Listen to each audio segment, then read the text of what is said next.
Welcome, ladies and gentlemen, boys and girls, soldiers and soldierettes, all across the world. This is Total Health Live this week. I am one of your hosts, Dr. Christopher Vogelmann. Along with me is the nutritionist to the stars, the skinny jeans mistress herself, Monika Klein.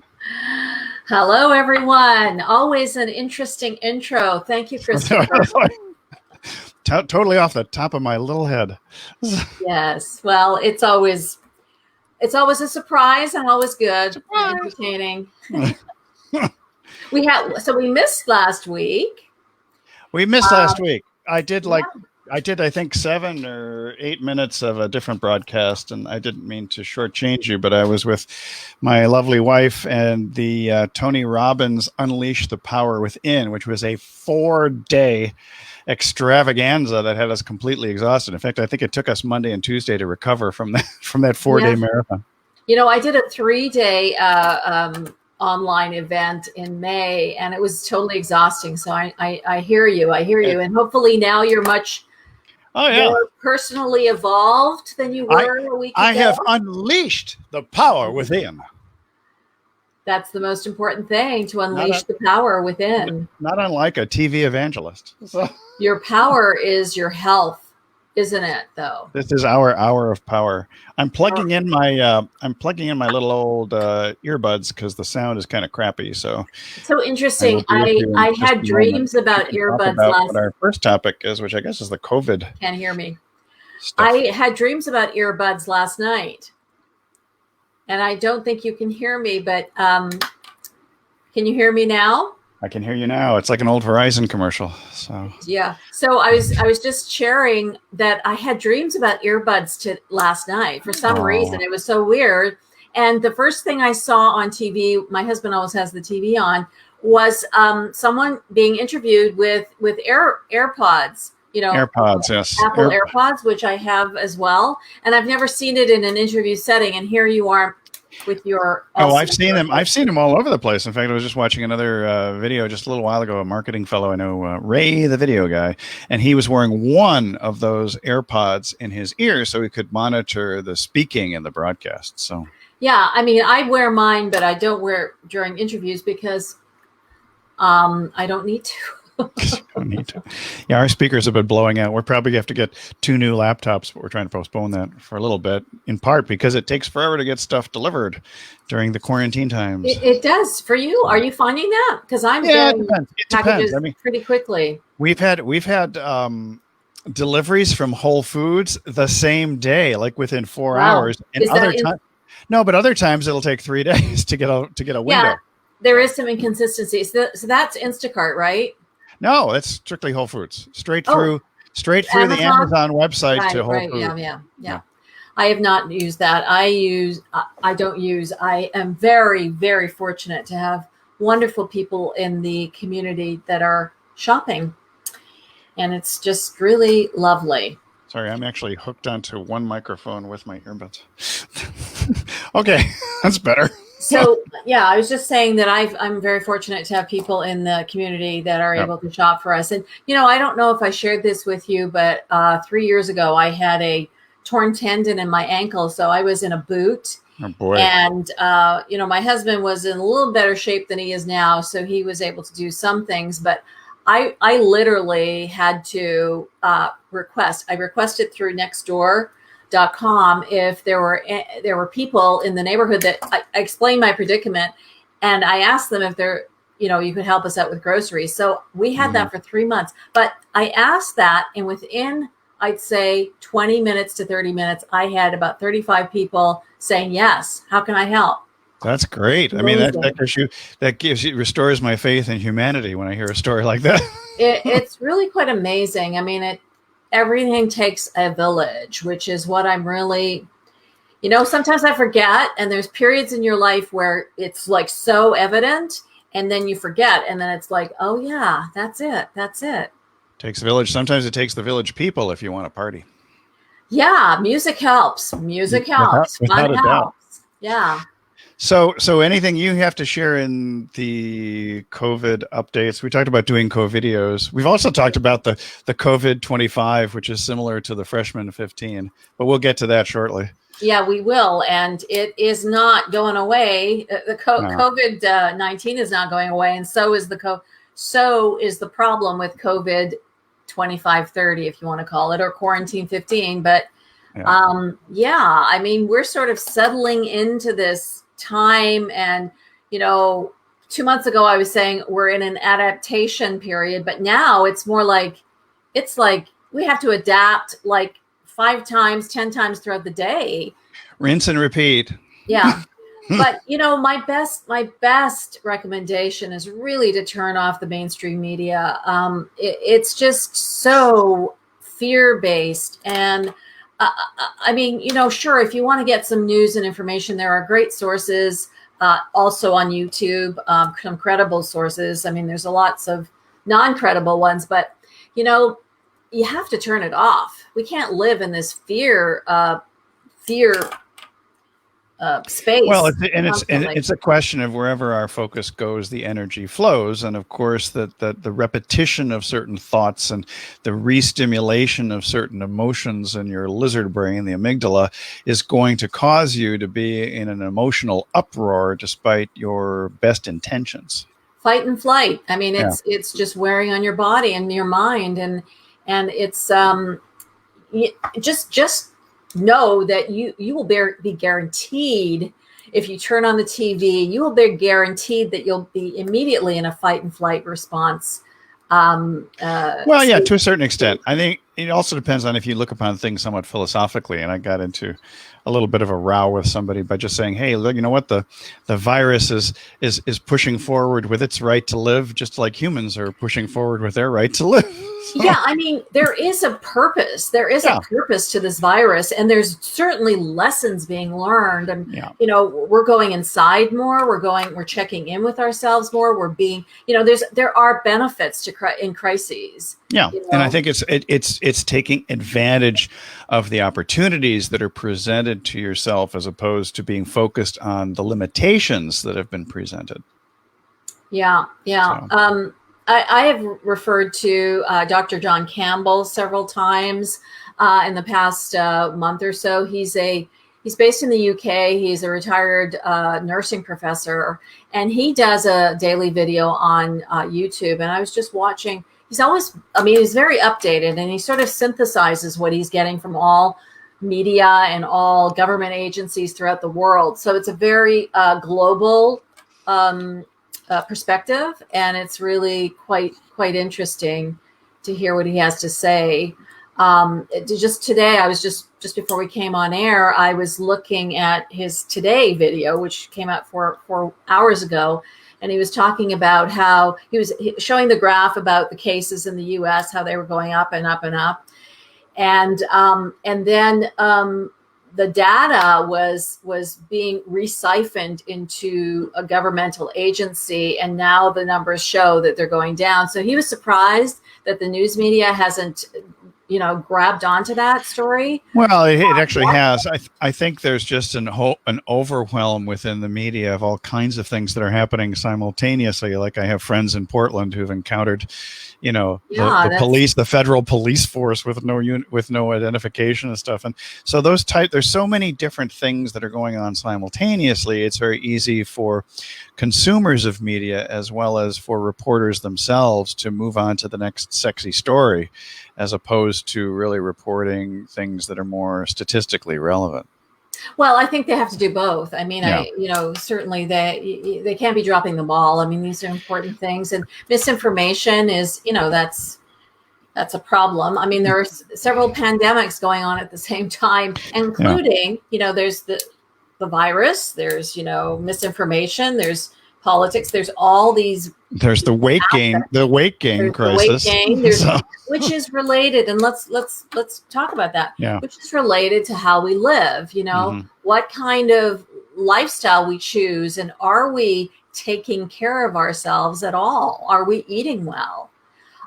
You've done something interesting. This was Maggie? well, both of us have done this, and Maggie, Yeah, Maggie is there somewhere in the universe, and so we actually had decided, well, we're going to kind of fight not so much the battle of the bulge, but you just want to kind of stay as active as possible, and I think that it's funny because at the beginning of this whole health crisis, I actually lost weight from March through I think April or so, and then there were some stressful circumstances in May that caused, I think, inactivity and caused me to gain some more weight.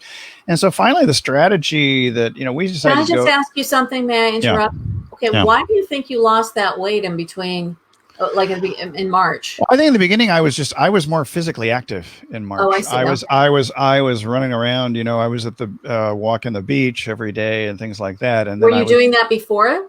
Oh, yeah.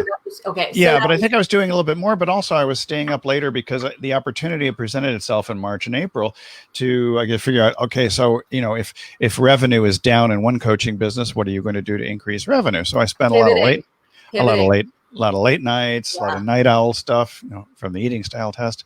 But I wasn't eating a lot either. That was interesting. So when I get involved in a particular project, I often will ignore physical sustenance in favor of creativity. And so that was one of the big things that was going on was I was just like working. And so rather than being a stress eater, I tend to evolve into a stress non-eater. And I have to even sometimes set an alarm to remind myself to eat. And so that was just a little crazy. But then it came finally to the conclusion. We thought, okay, let's see what we can do to achieve not so much losing weight, but achieve our more ideal weight, because nobody wants to lose anything. The subconscious doesn't like losing stuff, but it likes attaining health or achieving greater health.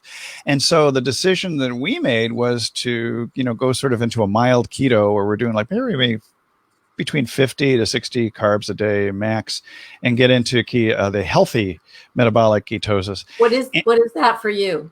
What do you mean? Well, basically it was removing. I mean, zero ice cream, for example. Right. Wow, that's a big one. So yeah. I've been 1 month ice cream free. I belong to Ice Cream Anonymous now. I didn't realize that you had it all the time. I know you crave it and you love it, but I didn't realize. No, I didn't. I don't have it. No, I didn't have it all the time either. But I did have sandwiches almost every day. So I eliminated all bread. I eliminated all tortillas. Mm-hmm. I eliminated all rice. I eliminated all potatoes. All grains, and all grains went bye-bye. Yeah. And let me ask you this. Did you have a number, a ketosis number that you were trying to attain, or you just were following the ketosis kind of just the general guidelines? Because I think when you become obsessed with calories, when you become obsessed with a number of carbs and things like that, I think that just kind of puts you into even a greater degree of stress. And so it's just like, eat this, not this. And I think that's the more logical approach, and combine it with some gentle exercise, because my experience having run a weight loss clinic in Washington, D.C. area was that you really want to change your habits, but not make it such that you feel completely deprived of things. And I think increasing the amount of water, doing lemon water, doing a number of these other things, and just getting some walking on a fairly regular basis was very helpful, and getting enough sleep, because often people who are short on sleep will also tend to gain in terms of body fat. Yeah. I mean, you're under this cortisol onslaught, and the evil cascade of cortisol. And then your whole circadian rhythm is completely off, and you're not really replenishing and recharging and so far so good. I think we have a scale that was based on, it's in kilos, and I've tried to change it to pounds. It won't work. So, getting 2.5. Yeah, get 2.2. But I think because I keep converting all the time with my calculator. Yeah, you have to. Yeah, right? I do it in my head most of the time, but every once in a while I'm like, I'm just too lazy. I haven't had my coffee yet. Let me compute it and make it into pounds from kilos. Anyway, so I'm at it's averaging about a kilo a week, maybe a little bit less than a kilo. So it's basically 2 to 2.3 pounds a week, which is pretty good because that's what I tried to average for my weight loss clients back in DC. It's interesting because, my clients, they usually specifically come for a food change. They want to change something in their diet. So, the book I wrote, it's not the skinny jeans diet, it's the skinny jeans lifestyle. Yeah. So then but they still call it a diet, though. That's what's pretty funny. Yeah, they do. I mean, anything where you're changing your food becomes a diet. Actually, anything that is geared to weight loss, of course, is a diet. Right. Doesn't matter if it's healthy eating, doesn't matter anything. But sometimes people are like, I need to change this. Like you just said, you were walking, exercising, changing your diet, changing different foods, going to bed. So sometimes, I have to do this, I have to do that, I have to. And I say, I just had this conversation with someone last week. All these things she had to do. And I said, pick one. Yeah. Pick one and do it consistently for 3 weeks, and then pick another one. Don't be overwhelmed with, I have to change everything. Some people can do that, but a lot of people can't do that. Oftentimes you change one thing, you can change many things. So I see this live. I was changing.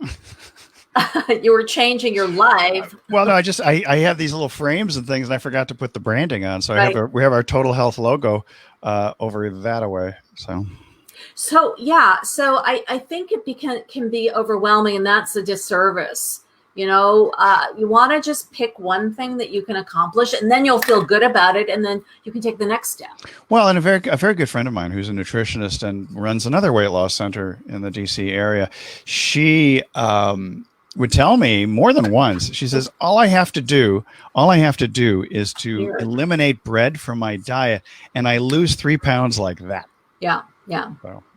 Well, and people, you need to know that not everyone loses weight or does this kind of lifestyle change.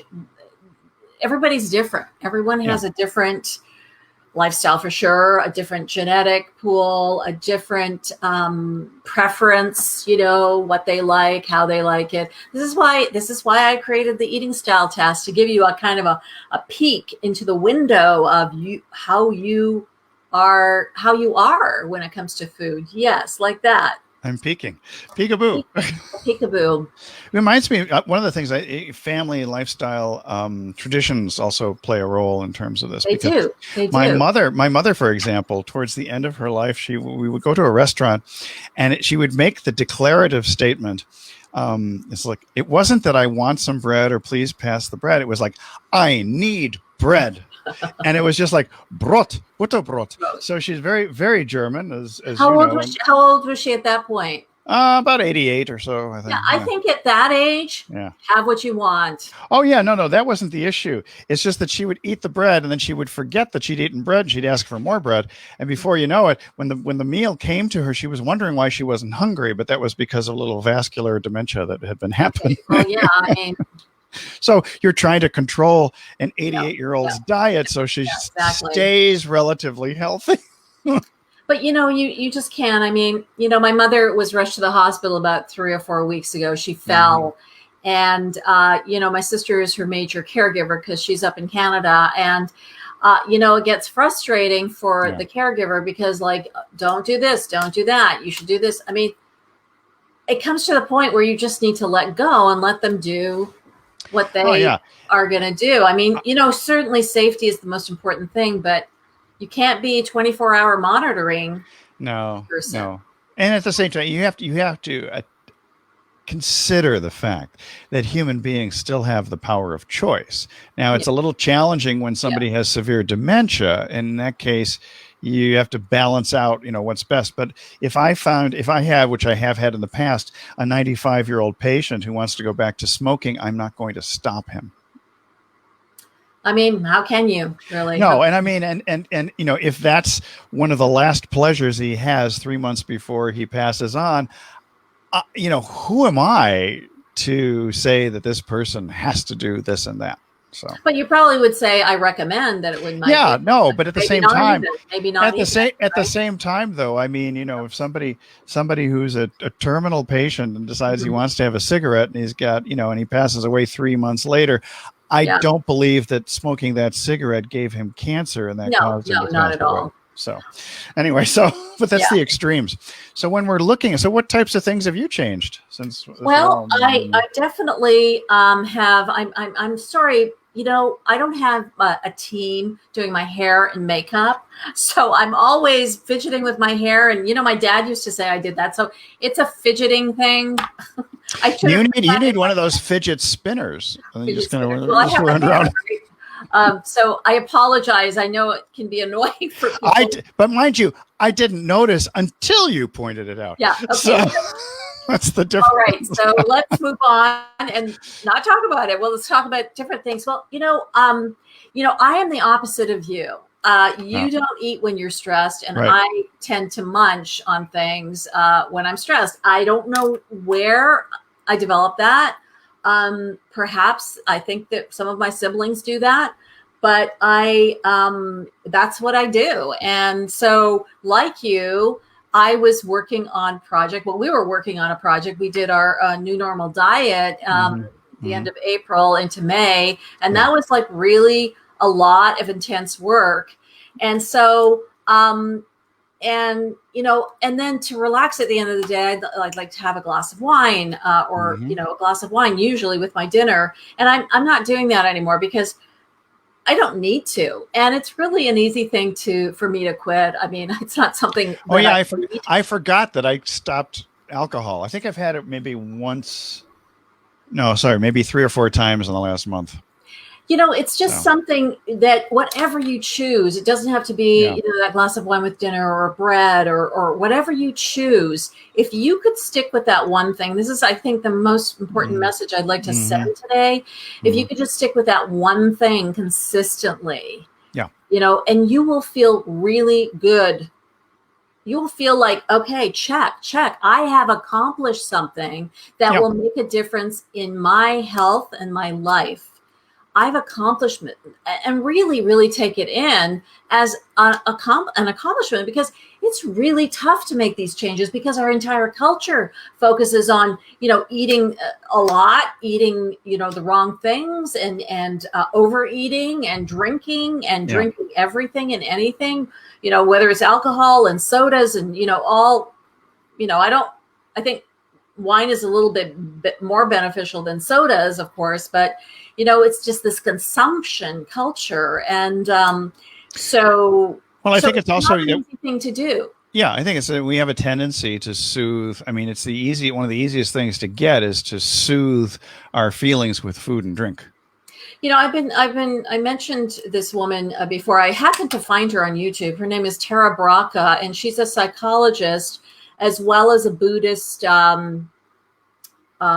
teacher, I guess. Yeah, a Buddhist teacher, spiritual teacher. And she's in the DC area, actually. And I was just also listening to her this morning. I like to listen because she does some meditation visualizations in her talk. But she was talking about, the fear and flight, which we just mentioned. And that's one of the things that we do. We overconsume so we don't feel the fear. We don't, because that's the underlying feeling. Oftentimes. Well, and most when you think about it, most of the emotions, the so-called negative emotions that we have stored in our little lizard brains and the amygdala, are pretty much based on avoiding danger. Yeah. And so starvation, overeating is to compensate for the fear of starvation, and they get kind of scrambled a little bit in our brains so that the fear of starvation is also associated with soothing. And then we wind up with these habits that become ingrained. And before you know it, after your first 21 days of quarantine, you've developed a whole new set of habits if you're not careful. So. And how many 21s fit into the last 4 months? I mean, there are a lot of 21-day intervals in the last few months. Yeah, exactly. So, and it takes, with regards to positive thinking about this, I think it's 5 positives to overcome 1 negative. So negatives are very strong and powerful, and they easily, I mean, we're fed it, as we talked about the media, we're fed it on a daily basis, fear and, well, and it's very attractive to us because as organisms on the planet, our brains are wired to avoid danger, which is why rubbernecking at a car accident is so popular, because people want to make sure, hey, I hope that thing doesn't happen to me. And there's an element of excitement too. Yeah, there's an element, little adrenaline rush. Yeah, you've got and dopamine and all sorts of things that we're trying to get more dopamine too, with more of the pleasure centers of the brain. But definitely, so again, pick one thing, and I will keep repeating that. Just pick one thing, and then you'll feel a sense of accomplishment, a sense of, So have you picked one thing? Because you're not an ice cream addict. No, well, I think the glass of wine in the evening. The glass of wine. Okay, there's the one thing. Yeah, okay. And so, I have a salad, and I have, I'm pretty consistent. And that's another thing that's probably another real valuable thing to do, to have, is some consistency in what you're doing. Pick that one thing, do it for 21 days. You'll probably want to continue.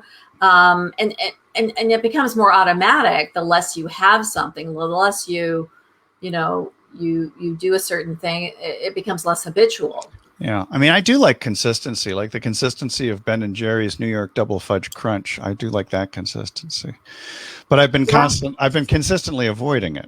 So there's that whole other thing. I mean, you're kind of like not, I wouldn't say consume, but you're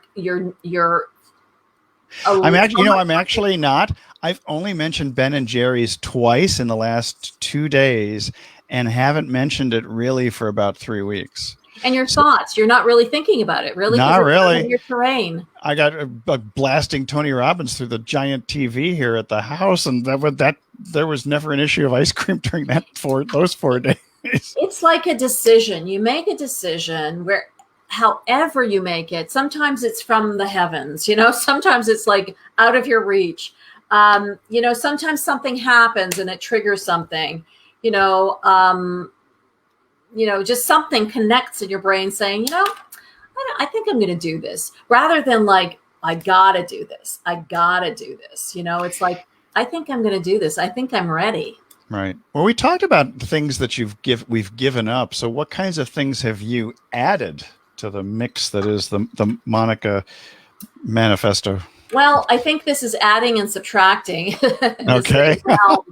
It's letting go of controlling things. That's too huge. Much. Yeah. Feeling more comfortable in letting others step up to the plate. Mm-hmm. And it's that's sort of a tough one, I think, for a lot of people. It's sort of like, I'm going to test it out, and it just has to sort of evolve, I think. I think that's a little bit different than actually giving up an item or, food, something like that, I would think. Well, control is a really big thing, because I think, when you're business people, which we are all self-employed here, you have this notion in your head that I'm in control. No one can do it as well as I can. But we've had the experience, which is if I can give it up to somebody else and outsource it, and they can do 70 or 80% the quality of job that I can do, that's a big stress reliever, because you can always edit the 20%.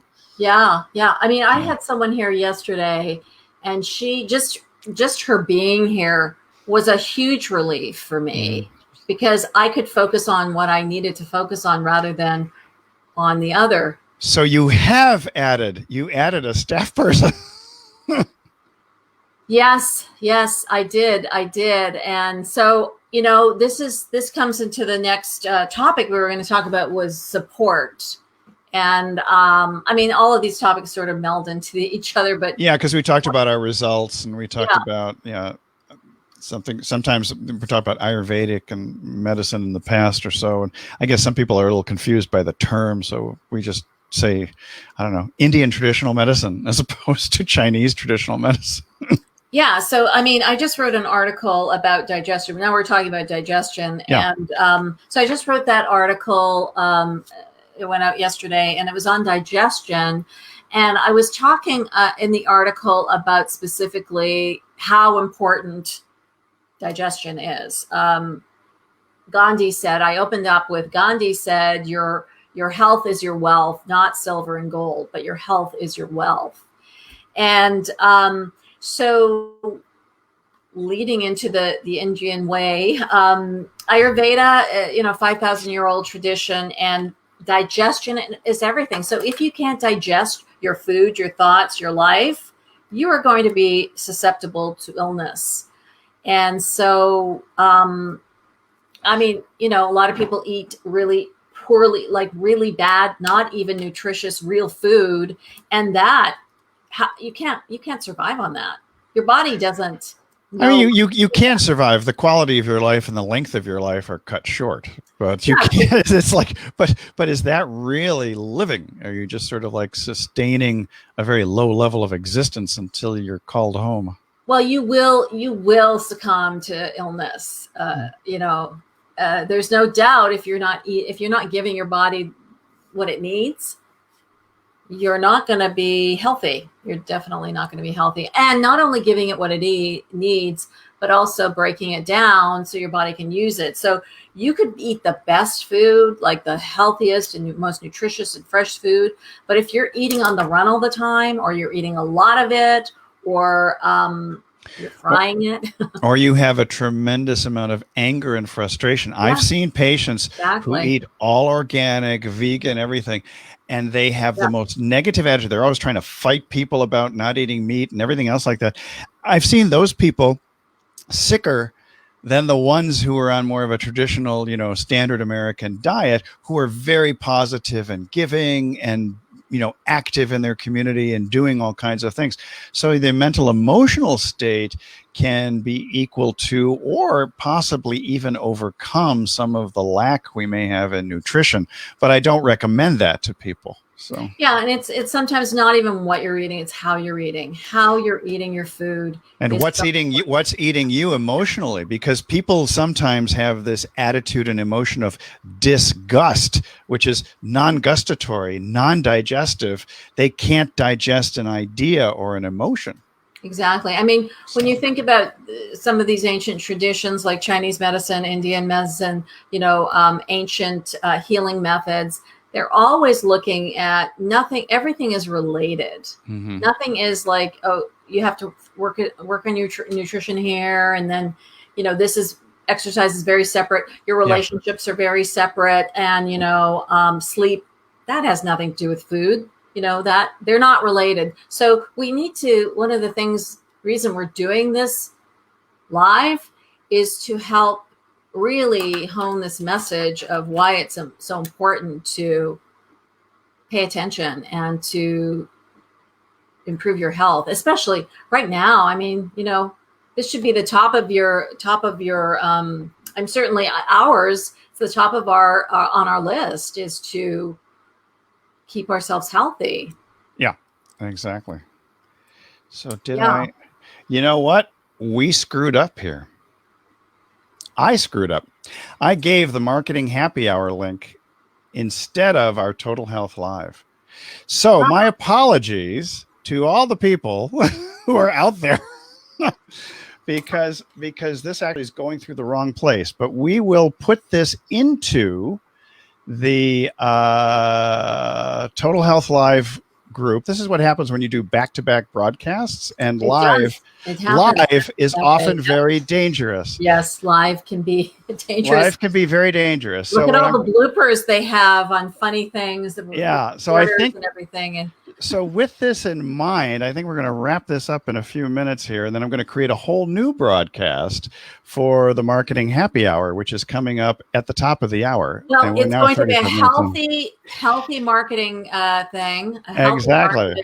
Happy hour. Exactly. And so we should we're marketing healthy living, right? We're marketing healthy living. Well, it's more about the marketing. This actually goes into live event broadcasters, which is all about marketing and business.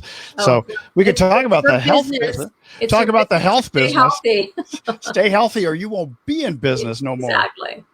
Yeah. Well, okay. So that's okay. So doing the the 23rd broadcast is when all hell broke loose, apparently. So just remember, those of you who are doing live broadcasts, check, double check, triple check. And if you're doing back-to-back broadcasts, quintuple check. All so right. until next week for until next week, where we 24. will not be in the live marketing event. We're going to be in the correct place. Exactly. So we'll see what we can do to bring it back. But hey, you got a taste of us, even though you didn't want to. So, I hope you learned something. Regardless, you may have learned something. Give up some things, add some things, and your marketing will go much better than what ours is. Will be healthier. Exactly. Bye for now. Bye. Come to Total Health Live sometime if you want to get more information on that. Come on over and learn how to be healthy while you become wealthy. All right. Bye. Bye.